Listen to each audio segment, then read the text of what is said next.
আসসালামু আলাইকুম। কথা বলবো ত্বকের একটি সাধারণ সমস্যা সোরিয়াসিস নিয়ে।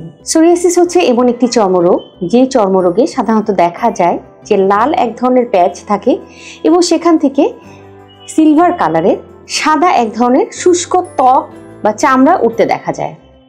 কখনো কখনো চুলকায়, কখনো কখনো চুলকায় না। সাধারণত দেখা যায় যে ত্বকের বাহিরের দিকটা সাধারণত কবজি কিংবা কনুইয়ের জায়গাটাতে কিংবা হাঁটুতে কিংবা পিঠে বা যে চামড়াগুলো ত্বকের চামড়াগুলো আমাদের শরীরের বাহিরের দিকে থাকে সেই চামড়াগুলোতে এই ধরনের সমস্যাগুলো দেখা দেয়।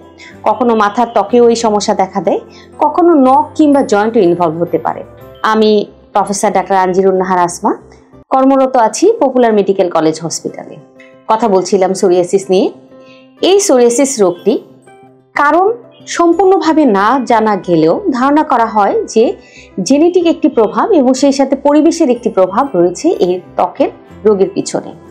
সাধারণত শীতকালে এই রোগটি বেড়ে যায়। শীতকালে যখন আমাদের আবহাওয়া শুষ্ক থাকে তখন আমাদের চামড়াও শুষ্ক হয়ে যায় এবং এই শুষ্ক ত্বকের কারণে এই সোরিয়াসিস রোগটিকে বাড়তে দেখা যায়। তাহলে জেনে নিই যে এই সোরিয়াসিস রোগটিকে আমরা নিয়ন্ত্রণে রাখবো কিভাবে। প্রথমে যে জিনিসটি দরকার সেটি হচ্ছে একটি ভালো মানের ময়শ্চারাইজার। ময়শ্চারাইজার ব্যবহারের প্রতি আমাদের যত্নশীল হতে হবে। দিনে বেশ কয়েকবার ময়শ্চারাইজার ব্যবহার করা জরুরি। বিশেষ করে গোসলের ঠিক পরপরই আমাদের শরীরে একটি ভালো মানের ময়শ্চারাইজার ব্যবহার করতে হবে। সেই সাথে প্রয়োজন উপযুক্ত চিকিৎসা। সোরিয়াসিস যদি বেশি মাত্রায় থাকে তখন সেই ক্ষেত্রে অবশ্যই চিকিৎসকের পরামর্শ নেওয়া উচিত।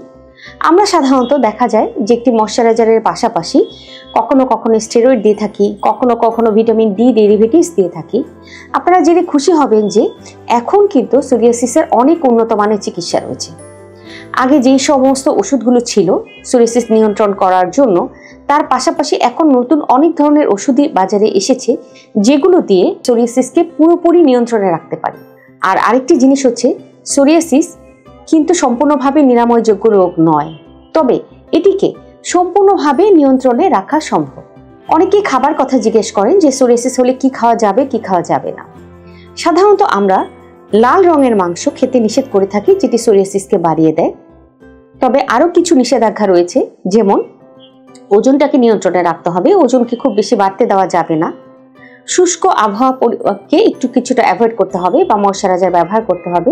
ত্বকে যাতে আঘাত না লাগে সেই জিনিসটি খেয়াল রাখতে হবে। কিছু কিছু ওষুধ যেমন হচ্ছে বিটা ব্লকার, যেগুলো সাধারণত প্রেশারের ক্ষেত্রে ব্যবহার করা হয়, দাঁতের কিছু ওষুধ যেমন টার্বিনাফিন, কিছু লিপিড লোয়ারিং এজেন্ট, এই ধরনের ওষুধগুলোও কিন্তু সোরিয়াসিসকে অনেক সময় বাড়িয়ে দেয়। এছাড়া স্টেরয়েড, খাওয়ার স্টেরয়েড বা ইনজেক্টেবল স্টেরয়েড ব্যবহার করা সম্পূর্ণরূপে নিষিদ্ধ।